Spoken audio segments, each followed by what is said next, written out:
bed. Last night we fell asleep to the sound of a thunderstorm, and it was just the most beautiful way to go to sleep. Today I wanted to bring you along with me on a winter's day in my life. I live in South Australia, and here in the Southern Hemisphere it is currently winter, and I think it's winter for another few weeks. We are mid-August at the moment, so spring is near, but that won't stop me from embracing winter days while they're here. I think I'm gonna make myself some porridge for breakfast. We also have some apples as well, so I might stew those. I just spent this morning unpacking the dishwasher, and then I washed all of the big pots and pans from last night, and I feel great because I have a kitchen that is clean, which is one of my favorite feelings.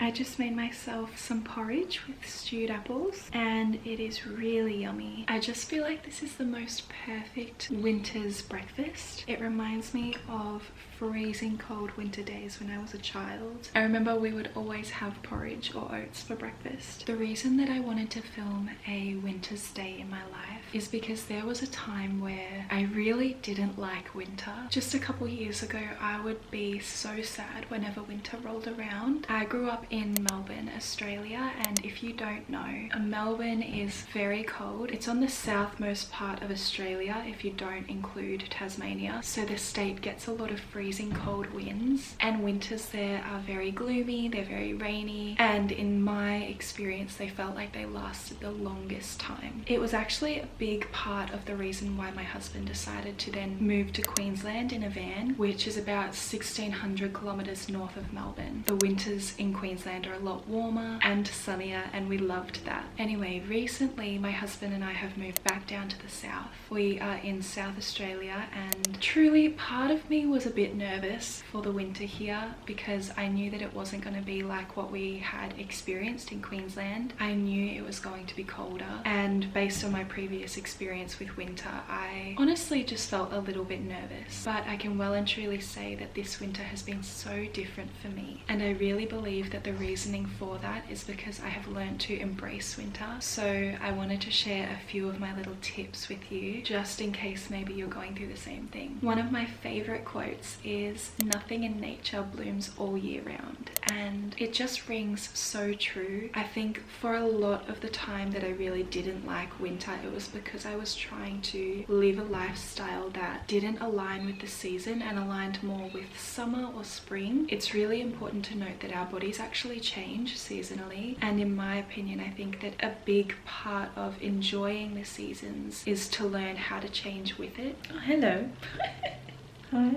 A few of my more practical tips are to eat seasonally. I think that is a very important thing. Making sure that you're nourishing your body with yummy vegetables, warm foods, just really hearty meals. A few of my favorites for winter are shepherd's pie or cottage pie, chicken congee soup, curries, stews, other soups like pumpkin or tomato, slow cooked meals, those sorts of things that are warm and hearty. I love making all of them for dinner, and what I'll do is I'll actually have them on a rotation. So for example, every Sunday night will be shepherd's pie, every Friday night I'll do a soup. Today is actually a Friday and I'm gonna make soup later on. Doing a meal rotation like that also helps me to stick to a grocery budget. It also helps my family to know what to expect on certain nights of the week. And another thing is that I always make enough for lunches the next day, so it kind of takes a little bit off my plate in terms of meal prep if I just cook more at night. Another practical tip that I have is to dress seasonally. I pretty much only wear dresses, but there are some things that you can do to make your outfits cozier. For me, I love wearing leggings underneath my dresses. I also wear frilly socks with my shoes or heels or anything like that, and you'll usually find me in a big cardigan or a big coat as well. well. Another tip that I have, and this is a big one, is to use ambient lighting. What I mean by that is using either lamps or candles. Back when we lived in Melbourne, I pretty much only ever used the big lights, meaning the light switch ones on the roof.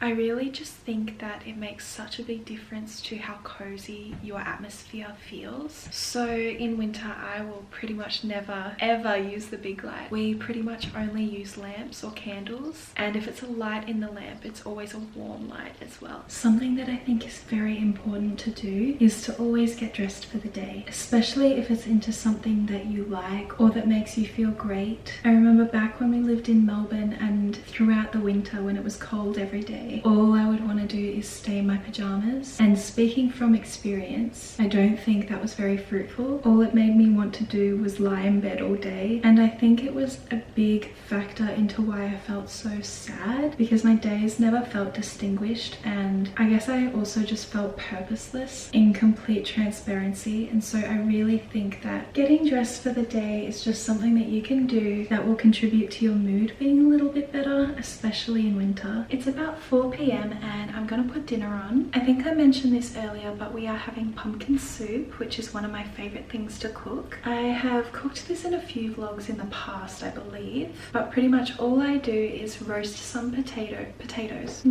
pumpkins. I roast some pumpkins just in the oven with some olive oil and salt, and then once those potatoes, I just was gonna say potatoes again. And then once those pumpkins are really soft and beautifully caramelized is when I'll pull them out, and I will just add them to a really big pot with some garlic, onion, butter beans, coconut milk, and some spices. After it's all simmered together for a little bit, I'll blend it up and it's ready.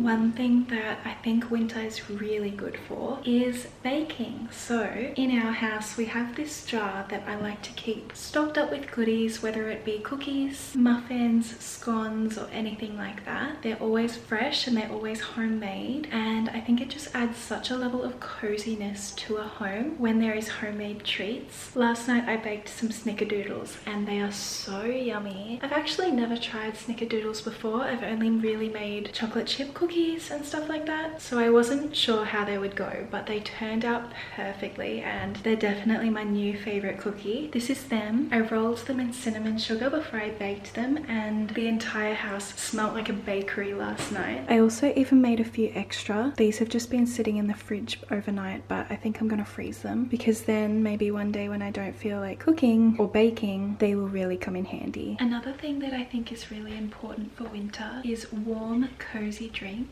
So during winter, I've been making myself probably 3 or 4 teas a day. I am not much of a coffee drinker at all, but teas I love. So this one is Australian Afternoon, which I actually have not tried before, but my husband says that it's really nice.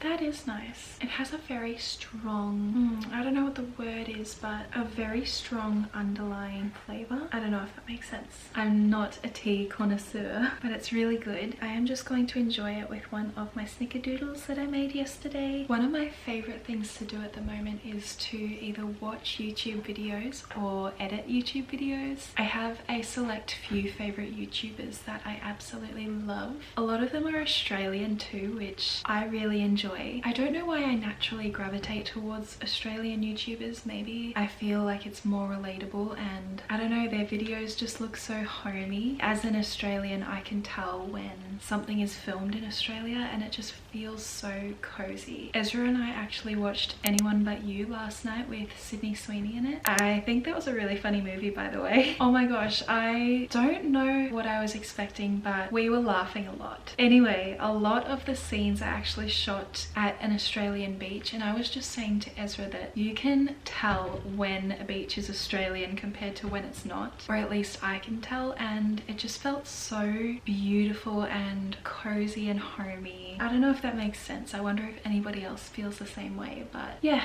my point to all of that is that I love Australian YouTubers. So if you have any that you watch, please leave them down below as a suggestion. I think while I'm here, I'm also going to edit a YouTube video. I've already imported pretty much all of the footage from this vlog, so I might go through and edit that. I'll do the first rough cut that I do. My pumpkins are still in the oven roasting, and my husband's going to be home from work soon, so it is going to be a cozy and beautiful night.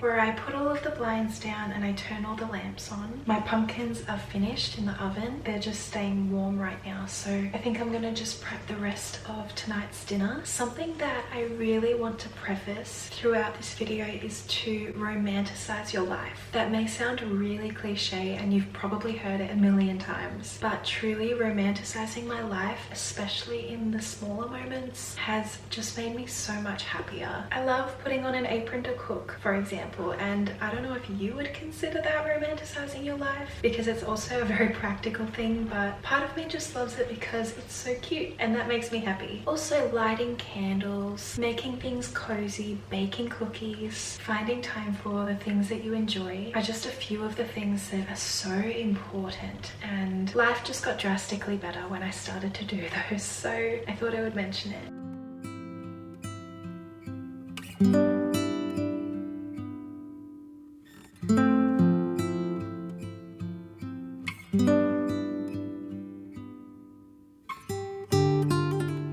It's almost bedtime and I really wanted to make a bone broth hot chocolate for my husband and I. I've never made one before, but I've heard of them everywhere and I just feel like it'll be so yummy and so nutritious. So I think I'm kind of going to wing the recipe. I obviously have my bone broth, and then I think I'm just going to put cacao powder, vanilla extract, maple syrup, and I have this coconut cream that I opened the other day that needs to be used. So I think I'll use that as well. I'm so excited because I feel like this is just the most cozy, warm, soul-filling drink, and it's also nutritious because of the bone broth.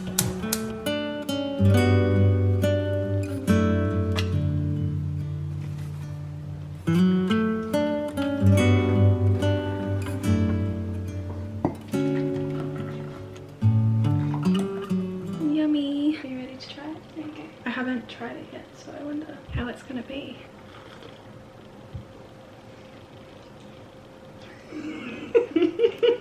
What do you think? It's a no from me. You don't like it? I've never been more confused in a mouth. I have the taste of chocolate in my mouth, like on my tongue, but beef steak or something in my throat. Oh, that is so funny.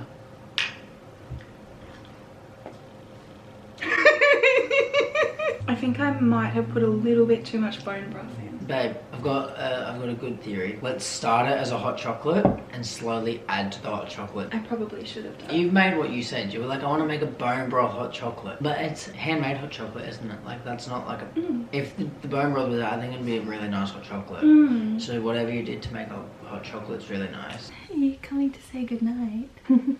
I think I'm gonna end the video here. It is our bedtime. I think it's about 9:30. I had a really cozy day. Thank you so much for coming along with me on a winter's day in my cottage. This video was truly so cozy to make, and so I hope that you enjoyed. Thank you guys so much for watching. I will see you in my next video. Bye.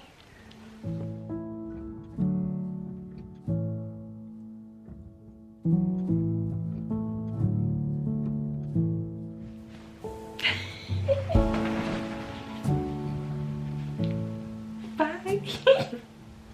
Peace.